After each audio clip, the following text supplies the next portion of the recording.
Anda, pero si es la abuela. Sí. El año que la conocí nadie esperaba lo que iba a pasar. ¿Y cómo fue? Vivía en un sitio precioso.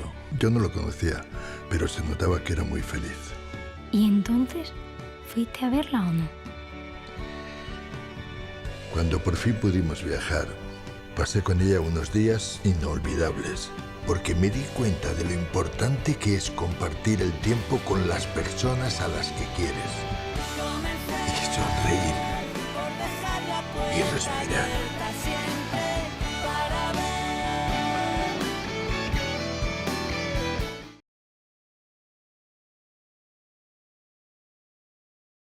Seguimos con el programa de conferencias de FIO, esta Feria Internacional de Turismo Ornitológico en su 16ª edición, especial y virtual.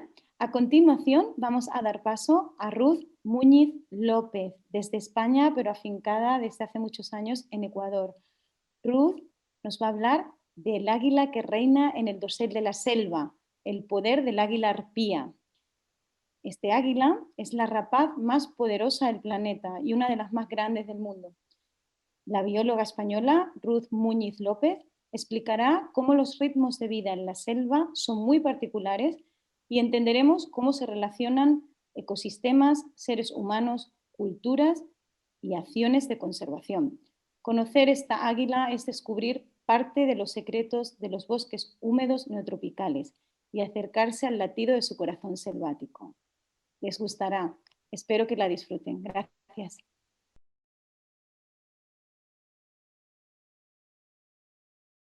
Días o tardes, no sé muy bien cuándo se va a emitir esto, pero bueno, primero quería dar las gracias a la FIO por haberme invitado a compartir con ustedes esta charla. Es una charla que va a tratar del águila arpía en general. Es en lo que llevamos trabajando acá muchísimos años. Bueno, de hecho este año hizo ya 20 años que estamos acá con esto, pero que está envuelto y rodeado pues, de muchas facetas más. Entonces, el águila arpía va a ser el eje principal, pero alrededor de ella se van a mover algunas cosas. Entonces, bueno, el título de la charla es El águila que reina en el dosel de la selva. El poder del águila arpía. Y ya se van a dar cuenta por qué. Antes de empezar, quería situarles en el país en el que estamos. Estamos en Ecuador, es un país chiquitito que está en Sudamérica, que bueno, ya su nombre lo dice, estamos en la latitud cero, en lo que se llama aquí la mitad del mundo. Y para que se hagan una idea, Ecuador es un país que tiene de superficie más o menos la mitad de lo que sería la superficie de España. O sea que todo lo que vamos a hablar ahora va a ser como si ustedes se fueran de Madrid a Cantabria o de Madrid a Cádiz, pues en ese espacio chiquito, en eso está comprendido todo lo que yo les voy a hablar ahora. Bueno, en Ecuador, como estamos en una feria de turismo, no tanto biológica o tan científica, sí les voy a contar así súper rápidamente cómo es el Ecuador como país turístico y qué cosas así muy rápido se pueden encontrar que son maravillosas, porque Ecuador es un país que con lo chiquito que es, tiene 1.000 millones de cosas para ver, para visitar y todas muy cerca de otra. Esa es la ventaja de un tamaño pequeño. Entonces, bueno, en Ecuador siempre se habla que existen como 4 regiones biogeográficas, que son la costa, la sierra, la Amazonía y, claro, Galápagos. La capital de Ecuador es Quito. Uno siempre se imagina Ecuador o no sé, Sudamérica, los países tropicales, pero vean, a pesar de que sí, estamos en el trópico, Quito es una ciudad que se encuentra casi a 3.000 metros de altura, son unos 2.800 metros más o menos. Es una ciudad que es ya patrimonio cultural de la humanidad y que se encuentra en la cordillera andina. De hecho, este volcán que se ve aquí atrás tiene casi 6.000 metros de altitud, es el volcán Cotopaxi y es el que se ve desde la ciudad. Yo vivo muy cerquita de Quito, en un pueblito al lado. Y bueno, esta es la región de los páramos, la región de la cordillera andina, de las grandes altitudes, es la zona en donde encontramos la avenida de los volcanes, volcanes entre los 5 y más de 6.000 metros de altitud, con lagunas de páramo, fauna como el oso de anteojos, el cóndor andino, el puma, incluso tigrillos, pequeños ocelotes que se encuentran en los remanentes de bosques. Y bueno, volcanes un poco peculiares, como este que está cerca de Quito, esto es la caldera de un volcán que se llama Pululagua, en donde la gente vive. Es uno de los pocos volcanes del mundo en donde a la gente se le ocurrió vivir en la pura caldera del volcán. Entonces, esto está cerquita de Quito. Uno puede ir a visitarlo, darle una vuelta en bicicleta por ahí dentro, quedarse a dormir y es una experiencia un poco rara, seguramente para los más sensibles, pues bastante especial el hecho de quedarse a dormir dentro de un volcán, en la propia caldera, siempre esperando que ahí no suceda nada, en principio. Hay otras calderas de volcanes espectaculares, desde el Quilotoa, también en la cordillera andina, que se rellenaron de agua, que quedaron de un color azul turquesa espectacular y que, bueno, son lugares que todos tienen sus senderos, están preparados para el turismo y son perfectamente visitables. Ya cayendo desde la cordillera andina están los bosques nublados.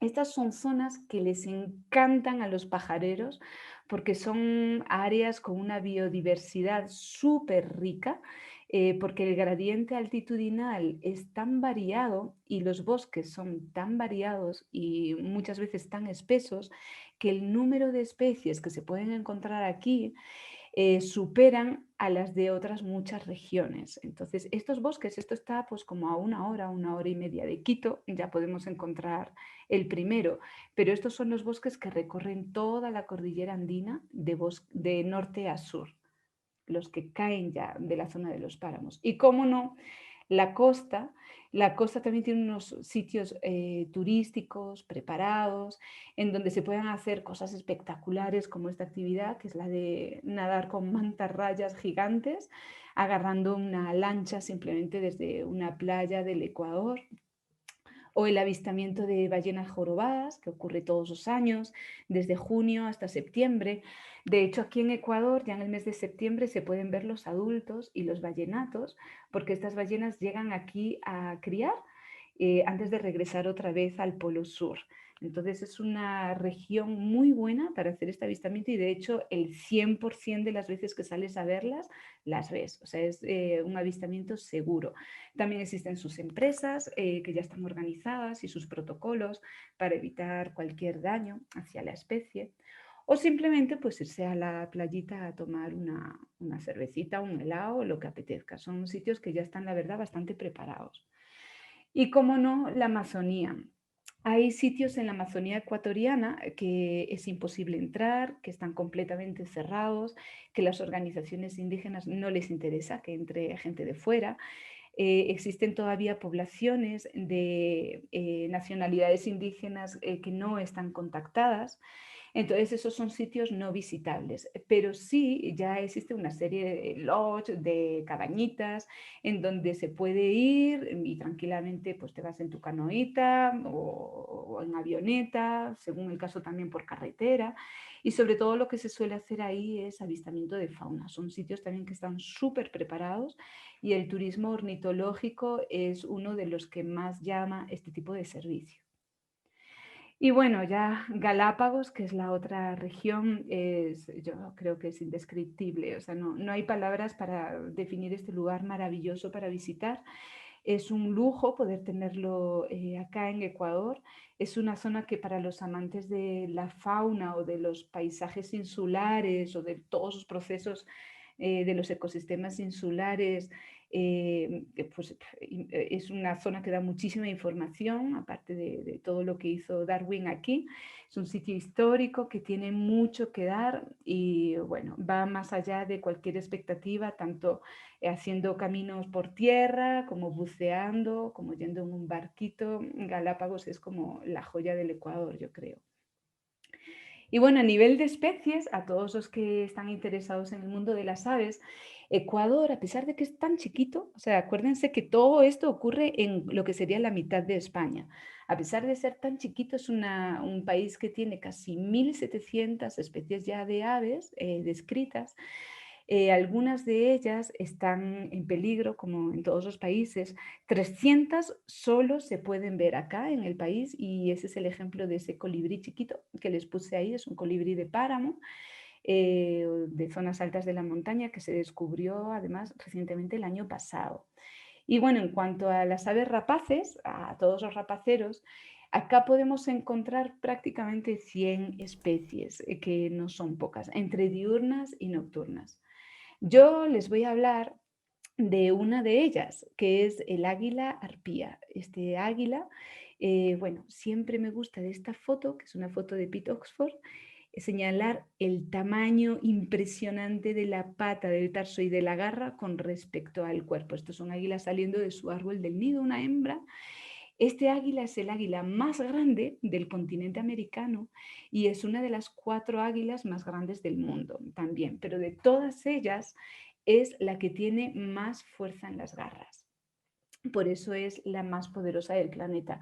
Y si se fijan en esta foto, que es que siempre la pongo, es completamente ilustrativa. Esas ni siquiera son mis manos, que son más pequeñas que las que tiene el señor este de la foto, pero solo con esta foto se dan cuenta del tamaño de los tarsos de esta especie. Un espectáculo. Es un ave del Pleistoceno. Y bueno, es un ave que no solo tiene importancia a nivel de ornitólogos o de biólogos o naturalistas, sino que también a nivel cultural tuvo muchísima importancia y la sigue teniendo, porque como ya les digo, es el ave, el águila más potente, más fuerte del planeta, y eso no pasa de desapercibido para las culturas indígenas.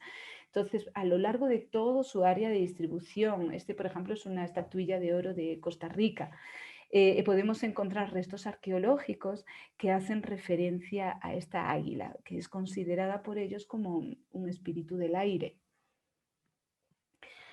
Amenazada, claro, está amenazada. Sobre todo es un animal grande, casi todos los animales de gran tamaño están amenazados ya.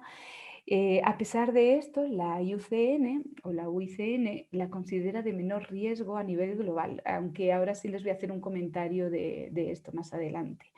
A nivel de Ecuador se considera vulnerable porque todavía las extensiones amazónicas se consideran lo suficientemente amplias como para albergar a una población viable de esta especie, salvo en la región del occidente, lo que son los bosques de la costa, en donde también existe águila arpía, pero ahí sí está en peligro crítico, sobre todo por la tala indiscriminada de madera, la minería ilegal, que también hace que se alteren todos los ambientes, ecosistemas. Y bueno, este es el mapa que les quería mostrar de lo que dice la IUCN, que es la distribución que ellos consideran que tiene la águila arpía. Pero bueno, ya sabemos, o si no ya intuimos, que las poblaciones de, bueno, más de la mitad de las especies de rapaces del mundo ya están en declive. Entonces quizás habría que hacer una revisión de qué es lo que pasa con el águila arpía a nivel global. Y esto se hizo justo hace muy poquito, salió un artículo que fue en diciembre del 2020, en donde se hizo una evaluación de esto. Entonces, si ven en el mapa de aquí de la izquierda, esta es la distribución que considera la IUCN para la águila arpía, todos los puntitos azules, incluidos estos que están acá en Ecuador, en la zona del occidente, que les decía, son registros de arpía, y ven que aquí, por ejemplo, ya hace rato que no hay ninguno. Todas estas partes en azul son los sitios en donde ya no existe arpía. Entonces, en relación a esto y a lo que dijo la IUCN, nos encontramos que realmente tenemos más de 1 millón de kilómetros cuadrados que la IUCN considera que sí había arpía, pero que en realidad ya no hay. Mira, a mí cuando me dicen esto de millones de kilómetros cuadrados, la verdad es que no me entero muy bien. Entonces, lo mejor para mí es buscar una referencia. Y verán, sería más o menos ese espacio. Eso es la cantidad de terreno en donde ya no existe arpía y que sin embargo todavía en los mapas de la IUCN consideran que sí hay. Y bueno, para los curiosos, eso es una imagen del Imperio Carolingio, que justo coincide con el número de kilómetros cuadrados que ya no tenemos de arpía. Bueno, y aquí está, ¿quién es la arpía? ¿Cómo es esto de que es el águila más grande del mundo? ¿Cuánto más grande de América? ¿Cuánto mide? ¿Cuánto pesa? Bueno, aquí están los datos generales. 1 metro de longitud, sí, yo mido 1,63, o sea, más o menos a mí me llegaría por la cintura. La envergadura son 2 metros. Uno dice, uy, pues tampoco me parece tanto, 2 metros. Bueno, hay que tener en cuenta que es una rapaz forestal que vive en bosques, no puede permitirse el lujo evolutivamente de tener unas alas súper largas para ir chocándose por ahí con todas las lianas, ramas y árboles. Entonces, lo que sí tiene son unas alas muy anchas, una cola larga que le sirve de timón para poder tener mayor maniobrabilidad, y las alas se puede permitir el lujo de no tenerlas tan largas porque no es una rapaz planeadora. Funciona como un azor cuando va a cazar dentro de la selva. Es un ave que tiene potencia de vuelo, que hace vuelos cortos, pero muy potentes. El peso, bueno, desde 5 kilos hasta, fíjense, hay registros de 9 kilos y más en las hembras. Como sabéis, en las rapaces, las hembras son más grandes y más pesadas que los machos. Cría solo una vez cada 3 años, a diferencia de la mayor parte de las especies que crían una vez al año. Y además, dentro de esos 3 años saca adelante solo un polluelo si tiene suerte. Imagínense que para estudiar esto hace falta muchísimo tiempo porque los ciclos reproductivos ocurren cada 3 años. Entonces yo me tengo que esperar 3 años a volver a tener información del proceso de cría, de crianza, de aprendizaje de vuelo, de desarrollo de juveniles, de pollos, etcétera. O sea, por eso llevamos acá 20 años ya con esto. Acá hay una foto súper ilustrativa de la diferencia entre el macho que está a la derecha y la hembra que está a la izquierda en cuanto al tamaño que les comentaba. Estos son adultos, porque luego nos encontramos con otro montón de especies forestales que son muy parecidas al águila arpía y que, bueno, que muchas veces los registros que empezábamos a tener eran un poco confusos porque la gente nos avisaba de águilas y nos podía ser esta o podía ser esta o de repente una arpía. Este es un águila crestada, un Amornus guyanensis, un águila adornada, un Spizaetus ornatus, y esta es el águila arpía. Este sería el adulto de esta. Este sería el adulto de esta. Y este lo puse aquí solo como curiosidad, porque uno podría decir, ay, ¿para qué repite 2 veces la misma foto? Este no es un Spizaetus ornatus, no es un adulto de este. Este es un Accipiter poliogaster en su estado juvenil, que seguramente por convergencia adaptativa terminó desarrollando prácticamente el mismo plumaje que este otro individuo de aquí, probablemente por temas de protección sobre sí mismo, ¿no? Esta es una rapaz más grande, más potente, más agresiva. Entonces se lo puse aquí a modo de curiosidad. Y bueno, les voy a hablar así, a grosso modo, del programa de conservación del águila arpía en Ecuador. Nosotros manejamos y manejábamos más intensamente hace unos años estos 6 componentes: investigación, educación, divulgación, manejo, políticas de acción y sensibilización. Les voy a hablar un pelín de cada uno de ellos. En cuanto a investigación, ¿qué es lo que nosotros queríamos saber del águila? Cuando yo llegué acá, que fue en el año 2020, no, 2020, ya fuera bueno, en el año 2000, no se sabía prácticamente nada, ni aquí ni a nivel general, a nivel global en su rango de distribución. Un poquito más en Venezuela y en Panamá, pero acá en Ecuador no se sabía prácticamente nada. Entonces, lo primero es saber, bueno, ¿por dónde viven? ¿Qué sitios son los que le gustan para vivir? ¿Cuántas será que podrá haber aquí? ¿Y qué está comiendo? ¿Y por qué come eso? Y no otras cosas. Y a ver, ¿qué pasa con los pollos? Están un montón de tiempo en el nido, un pollo cada 3 años. ¿Qué ocurre en esos 3 años? ¿Qué pasa? ¿Los jóvenes se quedan por ahí viviendo, se van lejos? ¿Y qué pasa con la mortalidad? ¿Se están muriendo? ¿De qué se mueren? ¿Por qué se mueren? Bueno, estas son las preguntas básicas para cualquiera que haga un poco de historia natural, pero que realmente aquí no se sabía nada. Entonces, nada, ponte a buscar. Estos son los ambientes en donde están las águilas. Suelen criar en árboles emergentes, como este de acá, por ejemplo, a lo mejor este de aquí. Claro, esto a nivel así volando se puede ver más o menos bonito, pero les digo que es súper complicado encontrar nidos. Nosotros lo hicimos con ultraligero y fue súper complicado. De hecho, no fue posible encontrar ninguno más. Así que tiene que ser todo por tierra en los sitios que más o menos podían ser accesibles a nosotros a pie, pues desde las orillas de los ríos, ingresando, o a lo mejor si había una pequeña comunidad por ahí, pues desde esa comunidad. Y bueno, primero uno tiene que mirar los registros históricos. Acá en este mapa hay registros desde finales de 1800. Entonces hay muchos sitios en donde las arpías ya no están. Y lo que hicimos fue, pues ver, a ver, qué hay en los libros, qué dicen los pajareros. Vamos a las comunidades, ¿qué saben las comunidades de este águila?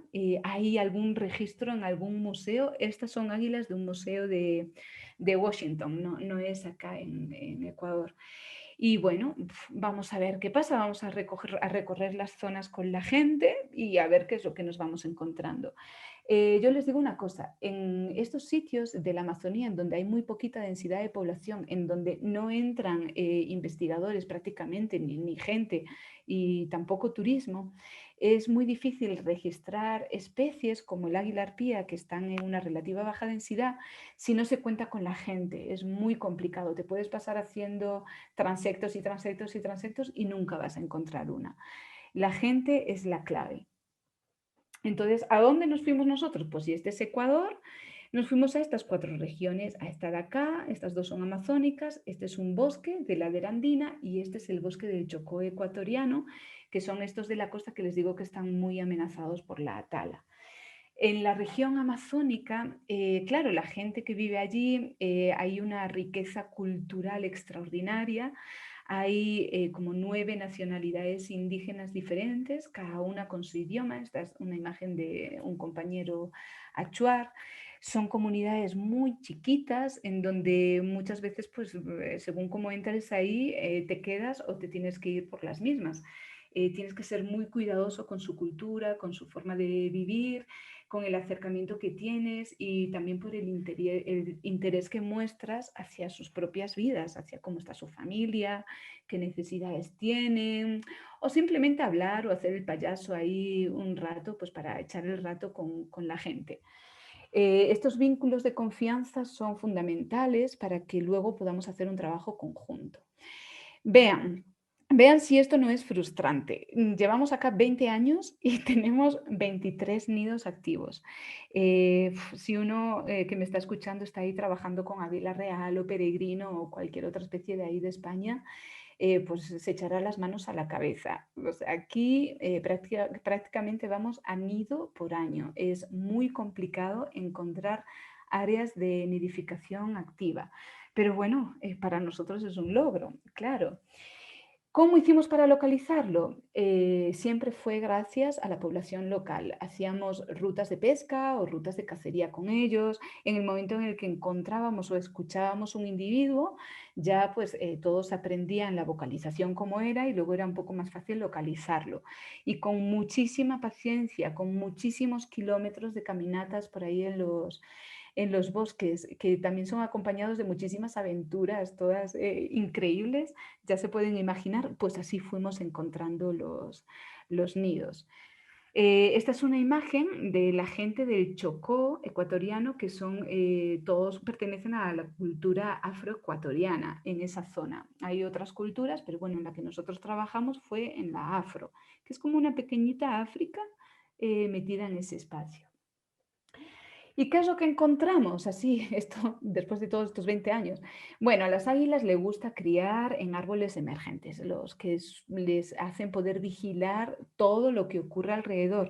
Y no solo eso, sino que son los que tienen suficiente porte como para sostener un nido que mide lo que yo me puedo tumbar en un nido de esos, y sostener al nido y al pollo saltando en ese nido sin parar durante 5 o 6 meses. Entonces la estructura tiene que ser muy sólida para que eso pueda sostenerse a lo largo del tiempo. En la Amazonía, la verdad es que casi todo se encuentra a esta altitud, a unos 200, 300 metros sobre el nivel del mar. Ya es muy poquito comparado con los casi 3000 que tenemos acá en Quito. Y fíjense en este dato que aunque nosotros pensábamos que la distancia entre nidos iba a ser uno aquí y el otro a lo mejor 40 kilómetros más allá, ¿qué va? Encontramos las distancias mínimas entre nidos de un poquito más de 4 kilómetros. O sea, esto es perfectamente comparable a cualquier especie de rapaz que tengan ahí en España, un águila real, por ejemplo. O sea, de repente en esta zona en donde el estado de conservación era relativamente bueno, no había sobrecacería, no había ninguna actividad extractiva, era selva pura, pues bueno, las arpías se podían permitir el lujo de criar relativamente cerca. Lo que nos salía a nosotros es que a las arpías les gustaba mucho criar también en sitios inundables. Y fíjense, este es un árbol nido y ahí está el pollito de águila arpía. Esta es una imagen tomada desde un helicóptero. Y todo esto es bosque inundable. Todas estas son palmeras del bosque inundable típico de la Amazonía ecuatoriana. Y bueno, aquí siempre los periodistas hacen la pregunta, ay, ¿cuántas crees que quedan en Ecuador? Y es imposible saber, o sea, no se ha hecho un censo de esto, tendríamos que hacer un censo de las áreas de nidificación. Pero bueno, como siempre nos preguntan, lo que hacemos es una estima de hábitat, como hizo la IUCN, que seguramente esto es completamente surrealista, pero bueno, ese número de casi 4.000 parejas es el que, si quieren, pueden manejar como el número de parejas máximo que existiría en el país si las condiciones son perfectas, cosa que no ocurre. Ya le digo yo que el número es menos. Y la densidad de nidos que encontramos acá es parecida a las que había en Panamá. Pero es cierto que en Perú y en Venezuela parece que la densidad dentro de un hábitat más o menos similar es mayor. ¿Y qué come? Una vez que ya sabemos más o menos cuántas hay, ahora queríamos saber, bueno, ¿y qué come? ¿Qué necesita este águila para sobrevivir? Bueno, pues para saber esto, pues como los nidos están sobre los 30 metros de altura en estos árboles, pues tuvimos que construir unas torres de observación con andamios de obras que fuimos trasladando hasta allá. Esto siempre lo hicimos con las comunidades con las que trabajábamos. Esto, por ejemplo, es en territorio Cofán.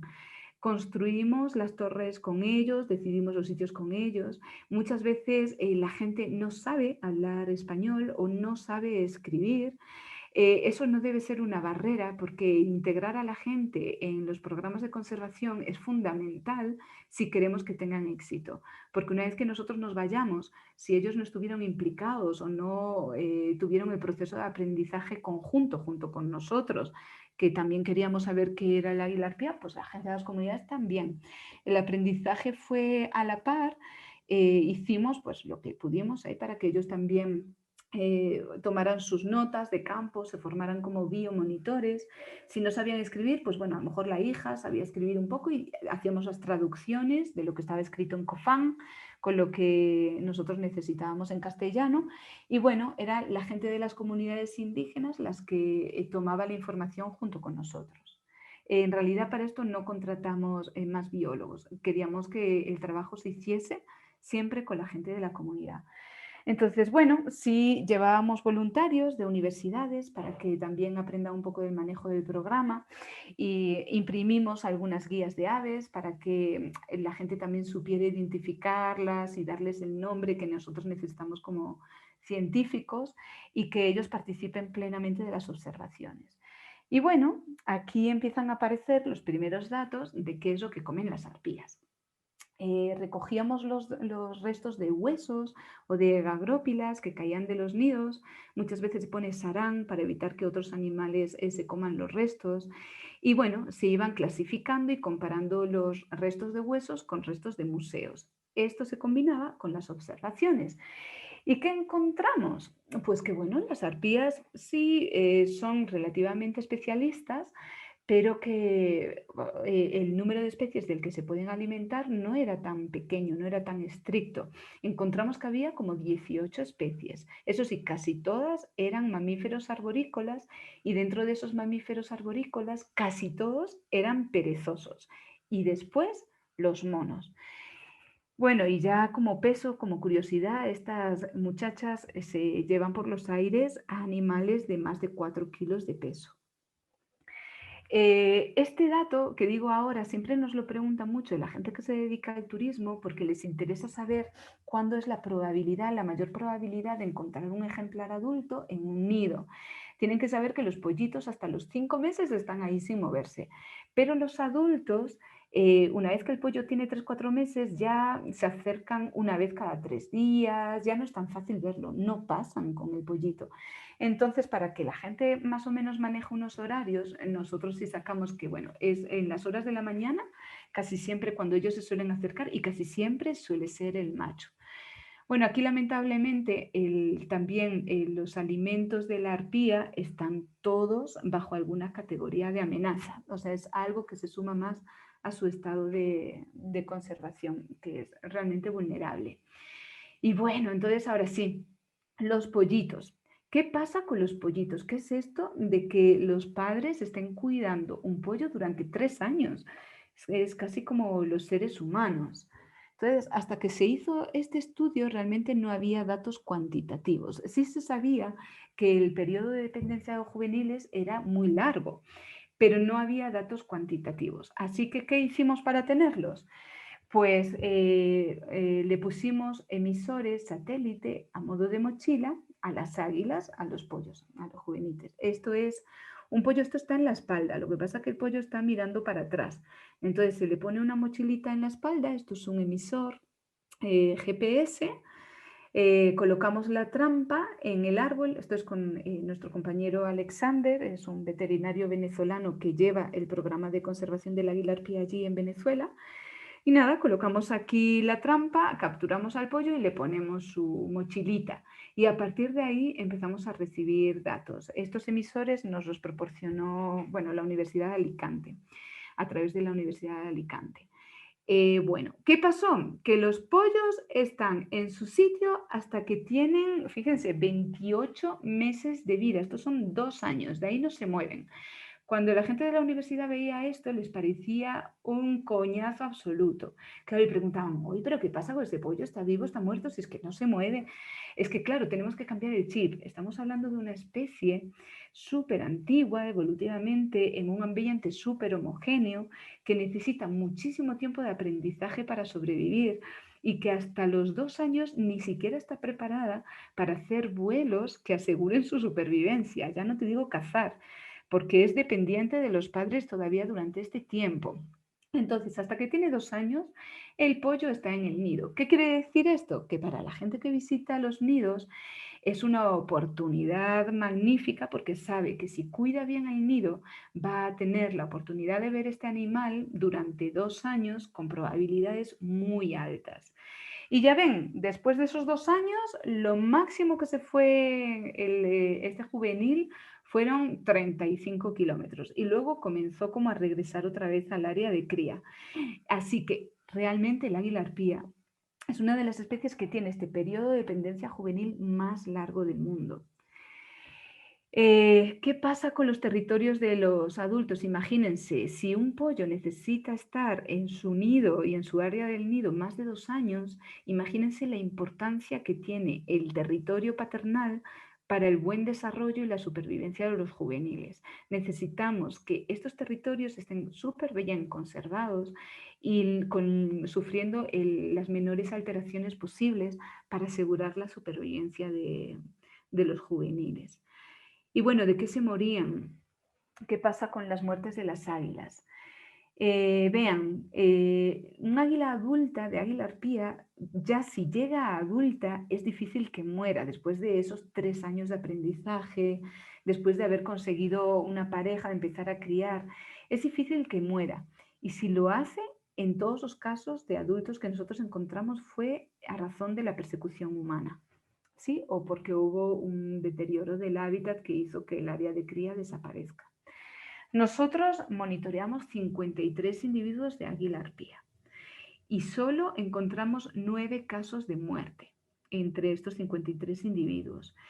De los adultos, como les decía, no encontramos mortalidad salvo a causas de disparo. Y los juveniles murieron por una razón curiosa que les voy a decir ahora, salvo uno de ellos que murió por un disparo también por un conflicto dentro de la comunidad. Vean, cuando los jovencitos comienzan a volar, hacen cosas que uno no se lo puede creer. Bueno, primero tardan muchísimo en decidirse a dar el primer salto. pero muchísimo, tarda 5 meses en ir a la ramita de al lado. Y ya cuando empieza a tener un poco más de confianza, claro, no sabe la textura que tienen las ramas a las que va a caer. A lo mejor cae a la rama de una palmera que es completamente flexible y sale volando o se escurre por ahí. O terminan boca abajo, como en esta imagen de aquí. Esta es una imagen de un video, por eso se ve ahí medio borroso. Y si el águila es capaz de darse la vuelta y volverse a poner aquí o de brincarse a esta rama, bien. Pero si no, cae al suelo. Y si cae al suelo, los padres no le van a ayudar. O sea, los padres van a seguir con su vida, no le van a dar de comer en el suelo y el águila tiene que tratar de volver a subir al dosel. Si el suelo está inundado, lo más probable es que muera allí. Y si no está inundado y es capaz de subir, tiene una oportunidad de sobrevivir, pero todos los juveniles que nosotros encontramos en esta situación no podían, la verdad. Unos nos los encontramos muertos y otros nos los encontramos pues por ahí tirados que ya estaban mal, los recuperamos y los volvimos a poner otra vez nosotros mismos, escalando el árbol, en la plataforma del nido y de ahí nada, pues siguieron bien. ¿Y por qué disparan a las arpías? Fíjense, esto es una garra ahí en el brazo de un señor. Muchos tienen miedo al águila. Cuando se la encuentran en el bosque, bueno, estos encuentros no son para nada comunes. Hay gente que lleva viviendo en la selva toda su vida y que jamás vio un águila arpía. Entonces, cuando de repente se la encuentran, las águilas, al ser súper depredadores, no estar acostumbrada tampoco a cacerías, ni a disparos, ni a nada de esto, no tienen el instinto de huir. Entonces, igual que tú las miras, ellas se te quedan mirando de frente, fijamente, moviendo su cabeza. Y ese movimiento de vaivén de su cabeza, mirando fijamente a la persona, pues la persona, sobre todo el indígena que está ahí, que está acostumbrado a que todos los animales salgan huyendo, le entra un susto terrible porque cree que se le va a abalanzar encima. Entonces le pega un disparo inmediatamente antes de que le pase algo a él. Otra razón es que la gente cree que depreda animales domésticos. Bueno, como les enseñaba al principio, hay otra serie de águilas muy parecidas a las arpías que la gente confunde muchas veces y que cree que es la misma especie. Las otras, sobre todo el águila adornada, sí es una especie que llega bastante a los sitios donde hay pollitos y gallinitas a comérselos.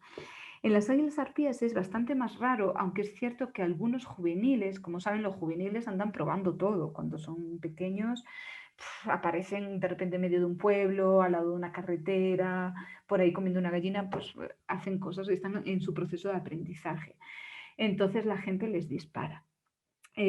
También otra gente las quiere para guardar la uña, que si las plumas, para la danza, el baile, como un elemento mágico. Y la venganza entre comunidades es también una razón muy potente para que la gente mate a las arpías. A lo mejor desde ahí no se entiende muy bien, pero cuando hay algún tipo de interés alrededor de un nido, la forma de venganza de las comunidades es eliminar el elemento de interés para así fastidiarle al otro que estaba involucrado en ese nido de alguna forma. Entonces, el trabajo con las comunidades es súper importante si queremos evitar este tipo de altercados que ocurren todo el rato. ¿Qué hacemos nosotros ante estas razones? Pues bueno, esto es un ejemplo, por ejemplo, de un teatro que hicimos a través de una compañía de teatro de aquí de Quito, a las que le explicamos un poco de la mitología que a través del tiempo estuvimos descubriendo para acá para el Ecuador, e hicimos un águila, bueno, la hicieron los chicos, un águila inmensa, preciosa, que llevábamos de comunidad en comunidad contando esta historia y contando quién era realmente el águila arpía, porque necesitábamos que la gente entienda quién es, el valor cultural que en muchos sitios ya se estaba perdiendo y la confusión que existe con otras especies. Esto lo hicimos, bueno, este es un chico que es biólogo, pero que se pasó al mundo del arte y él fue quien nos ayudó al montaje de esta obra, que fue espectacular. La gente de las comunidades nunca en su vida había visto una obra de teatro y peor con una arpía de este tamaño. Bueno, luego lo típico, pues que si pegatinas, una estatuilla en madera de balsa, festivales, concursos de dibujos, sacamos los sellos también del águila arpía, publicaciones en artículos científicos, en revistas, en periódicos, en todo lo que fuera posible para que la gente descubriera y supiera por fin quién es el águila arpía y el valor que tiene para un país como Ecuador. El trabajo a nivel político es menos grato, pero es completamente necesario. Hace falta que las administraciones se involucren y que se generen herramientas de conservación bajo las cuales nosotros nos podemos amparar para luego hacer nuestras recomendaciones o para proponer estrategias de conservación. Entonces nosotros, bueno, en el año 2002 se puso al águila arpía, se declaró como especie representativa de toda la biodiversidad del Ecuador. Y ya para el año 2008 ya teníamos una estrategia de conservación que hicimos entre, bueno, gente de diferentes sectores, que comprende actividades de educación, de investigación, de turismo, de políticas de acción, de sensibilización. Entonces, esto fue importante redactarlo e incorporarlo dentro de la legislación ecuatoriana, porque es incluso actualmente el paraguas bajo el que nosotros nos amparamos para continuar con el programa de conservación. Son tareas menos gratas, de un montón de papeleo, pero bueno, de las que se aprende mucho. Al final uno medio parece abogado, pero que si resultan en un documento como este, realmente son un espaldarazo para la conservación. Entonces, bueno, les hablaba de todo este trabajo de antes de educación que, bueno, hicimos a través de las escuelas con unos cuadernillos que se imprimieron especialmente para eso. El tema de sensibilización, que la gente no solo que la conozca, sino que sienta algo hacia la especie, algo que evite que en un momento dado también quiera dispararla. El tema de investigación, que nosotros aprendamos, pero que la gente de las comunidades también sepa quién es la especie y que esté involucrada en el trabajo de investigación, en los estudios, y que participen también de los artículos que se publican. Y las políticas de acción que les estaba contando, y bueno, los casos de manejo. Este caso se lo quería poner porque es de un águila, le pusimos Tueri porque es el hospital que ayudó a solucionar el tema de su fractura. Un águila que sufrió un disparo, ahí ven los perdigones, uno de esos perdigones hizo que se fracturara uno de los huesos del ala. Este era un águila que ya todos los zoológicos estaban disputando. Ya, qué bien, vamos a tener un águila arpía, para mí, no, para mí. Pero bueno, le pedimos al Ministerio del Ambiente que nos dé la opción de rehabilitarla y que si no era posible, se destinaba a un zoológico, pero que podía tener una opción de salir adelante. Así que bueno, así fue. El águila, como llegó, ni siquiera era capaz de subirse a ese palito que se ve ahí arriba. Y esta fue el águila como se fue, como salió ya al campo. Nosotros utilizamos técnicas de cetrería para este tipo de rehabilitaciones. Después de un tiempo, la musculatura del águila, en base a los movimientos que se provocaba hacerles, podía sostener perfectamente la fractura. Le hacíamos volar unos 5 kilómetros al día, eran vuelos de potencia, no para planear, y al final este águila se liberó y la estuvimos siguiendo durante 2 años y nada, le fue bien. Este es otro caso que se hizo con gente de acá de la Amazonía, fue justito antes de la pandemia. Fue este juvenil a la que se le tuvo que liberar, nosotros liberamos desde plataformas en el dosel y a la que le fue también bien. O sea, hacemos este tipo de manejo con individuos que llegan al Ministerio del Ambiente rescatados o por cualquier tipo de problemas. Y este es el último nido que encontramos ahora, que fue el nido de la pandemia. Este nido es del año pasado. Esta es la hembra, está aquí, y esta es la plataforma del nido. Estaba en proceso de incubación o de previo a la incubación, ni siquiera tenía probablemente el huevo. El pollito de este nido acaba de nacer este mes, bueno, finales del mes pasado. Y es un nido súper accesible. O sea, yo me voy a ver estos nidos con mi niño que tiene 3 años, el uno, el otro 5. Pues nada, nos vamos a ver este nido, a ver qué es lo que pasa, monitorear junto con la gente del Ministerio del Ambiente.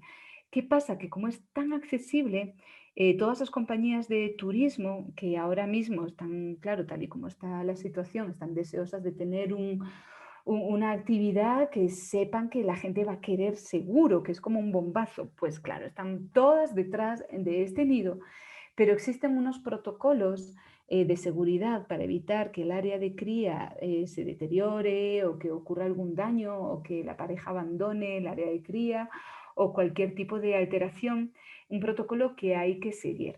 Este protocolo está ya en la legislación, pero además se redacta junto con las personas del Ministerio del Ambiente Y bueno, le digo que nosotros en Ecuador trabajamos mucho con gente que está dentro de programas de la arpía en otros países, desde México hasta Brasil. Hacemos muchas cosas en conjunto.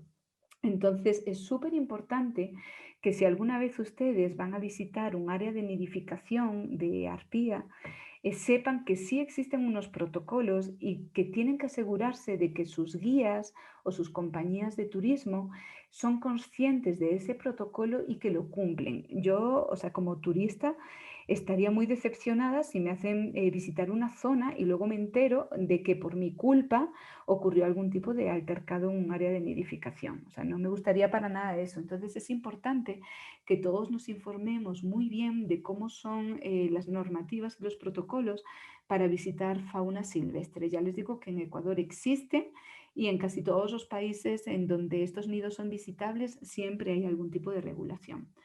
Bueno, estas son las instituciones con las que solemos hacer cosas que les comentaba, en donde revisamos estos protocolos en conjunto, bueno, nos inventamos iniciativas en conjunto, gente de México, Panamá, Colombia, Venezuela, Brasil, en fin.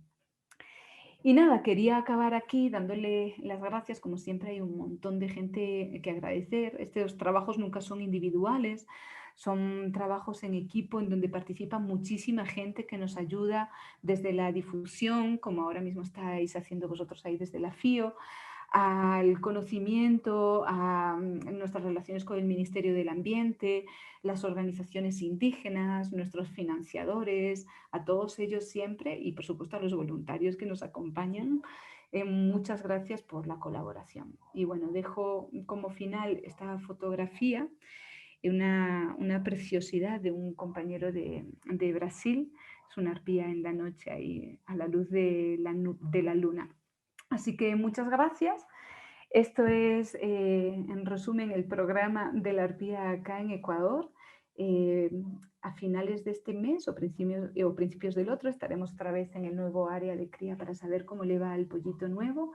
Y nada, agradecerles escuchar esta charleta y quedo pendiente de cualquier cosa ya ahora. Muchas gracias.